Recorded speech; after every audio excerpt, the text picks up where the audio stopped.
Guys आज हम आते हैं हर सिद्धि माँ के मंदिर जो कि देवी के 51 शक्तिपीठों में से एक है और जिन्हें सिद्धपीठ भी कहा जाता है। राजा विक्रमादित्य कैसे चक्रवर्ती महाराज बने दोस्तों, मैं आपको इस वीडियो के थ्रू सब बताने की कोशिश करूंगा, तो बने रहिए गाइस मेरे साथ वीडियो के अंत तक। हरसिद्धि माँ के मंदिर जो है उज्जैन महाकाल से 200 मीटर दूर पीछे की तरफ पश्चिम दिशा में है।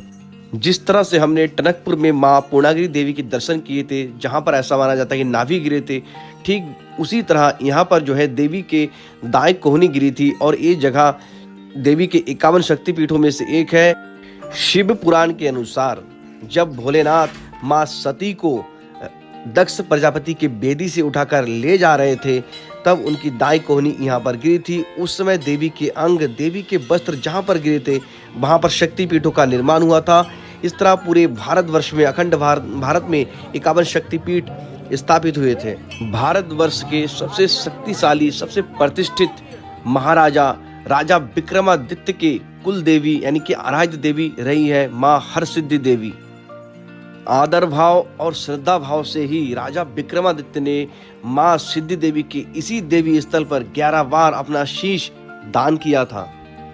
कहने को तो ये एक केवल शक्तिपीठ है, लेकिन यही वो जगह है, यही वो तेजस्वी स्थान है जहाँ पर भारत का इतिहास, भारत की संस्कृति सदा सदा के लिए बदल गई है। क्योंकि यही वो जगह है जहाँ पर एक इंसान आम व्यक्ति से चक्रवर्ती सम्राट बने। वह थे राजा विक्रमादित्य जो 100 साल तक शासन करके उज्जैन में महाकाल और माँ हरसिद्धि देवी की सेवा करने वाले महान्यायप्रिय और महाशक्तिशाली राजा विक्रमादित्य। उन्हीं के नाम पर विक्रमी संवत कैलेंडर जो उस समय से चली आ रही है और आज भी हमारे भारतीय संस्कृति का एक अभिन्न अंग है। इस जगह को शक्तिपीठ और सिद्धपीठ दोनों कहा जाता है। शक्तिपीठ इसलिए क्योंकि देवी की कोहनी यहाँ पर गिरी थी, और सिद्धपीठ इसलिए क्योंकि राजा विक्रमादित्य ने यहाँ पर माँ हरसिद्धि देवी की आराधना करके बहुत सारी शक्तियाँ, बहुत सारी सिद्धियाँ प्राप्त की थी, इसलिए सिद्धपीठ भी कहा जाता है। एक अन्य कथा में वर्णित स्कंद पुराण के अनुसार प्राचीन काल में 2 राक्षस चंड और प्रचंड नाम के थे, जिन्होंने पूरी धरती पर अपना साम्राज्य फैला के रखा था, जिन्होंने पूरी धरती के लोगों को परेशान करके रखा था। फिर उन्होंने बाद में सोचा कि क्यों ना हम कैलाश पर चले जाएं।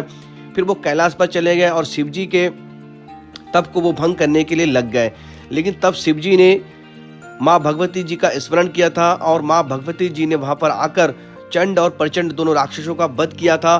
तब जो है भोलेनाथ माँ भगवती से खुश होकर बोले कि आज से आपका नाम हरसिद्धि माँ के नाम से भी जाना जाएगा, और तब से माँ हरसिद्धि जो है उज्जैन में प्रचलित है।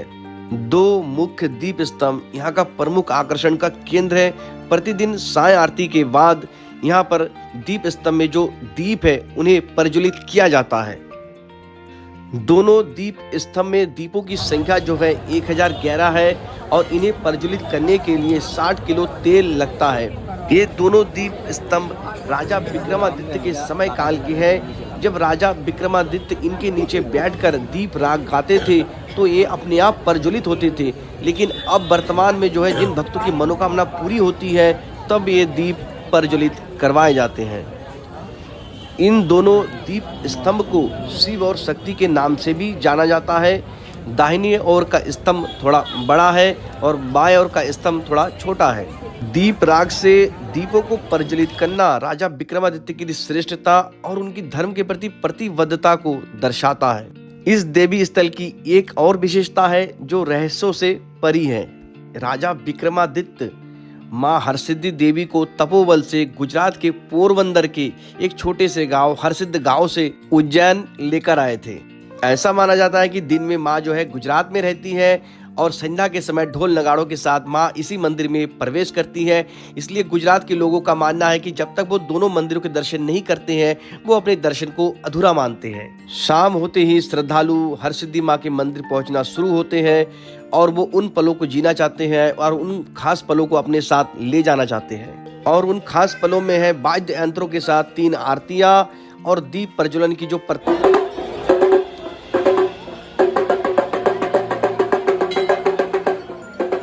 होती है वो देखने लायक होती है। संपूर्ण भारतवर्ष में यह एक ऐसी शक्तिपीठ है जिसमें संपूर्ण शिव परिवार के अलग अलग मंदिर स्थापित है, जैसे कि भगवान शिव के, माता पार्वती के और गणेश जी के, और तीनों ही आरतियां अलग अलग होती है।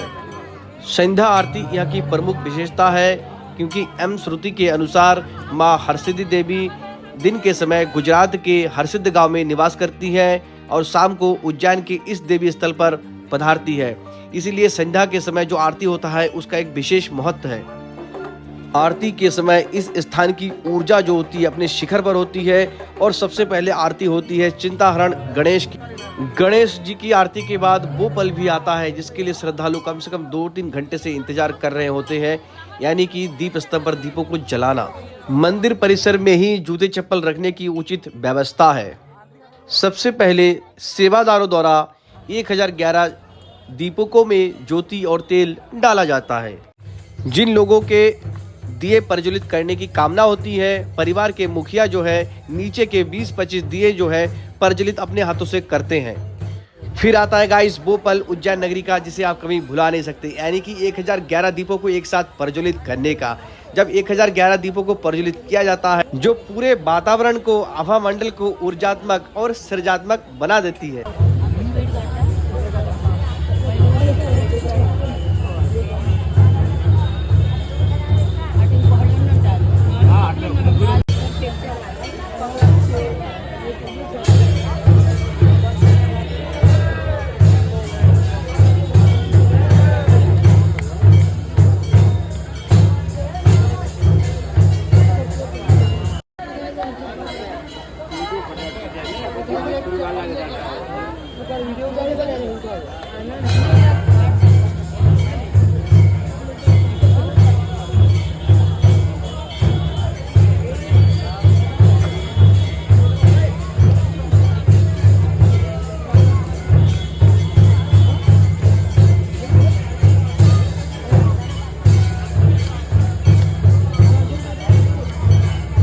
शब्दों के साथ इन पलों को डिस्क्राइब नहीं किया जा सकता है।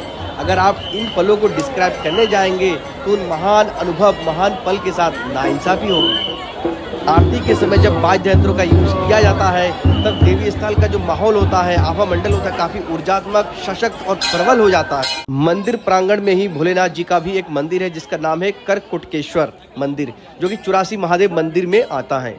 महाकाल के वन में 84 महादेव है, जिसमें एक करकोटकेश्वर 10वें नंबर पर आते हैं। सबसे पहले करकोटेश्वर महादेव का श्रृंगार किया जाता है और सबसे बाद में उनकी आरती होती है। उज्जैन में दिन के समय चाहे आप कहीं भी रहें, लेकिन शाम को 6 से साढ़े 7 बजे तक आप हरसिद्धि माता के मंदिर में पहुंच जाइए, क्योंकि ये समय जो है आपके जीवन का सबसे अविस्मरणीय पल होगा, जिसे आप जीवन में कभी भुला नहीं पाएंगे। शाम के समय होने वाली आरती उज्जैन धर्म नगरी का सबसे मुख्य आनंद है। माँ हरसिद्धि देवी सभी सिद्धियों की दात्री है। यंत्र, मंत्र, तंत्र सभी सिद्धियां माँ से शुरू होकर माँ में ही समा जाती है। माँ हरसिद्धि देवी से प्रार्थना है कि आप अपने सभी भक्तों के मार्ग जो है निष्कंटक और सुगम बनाइए। गाइस, आपको मेरा ये ब्लॉग कैसा लगा मुझे कमेंट सेक्शन में कमेंट करके जरूर बताना गाइस।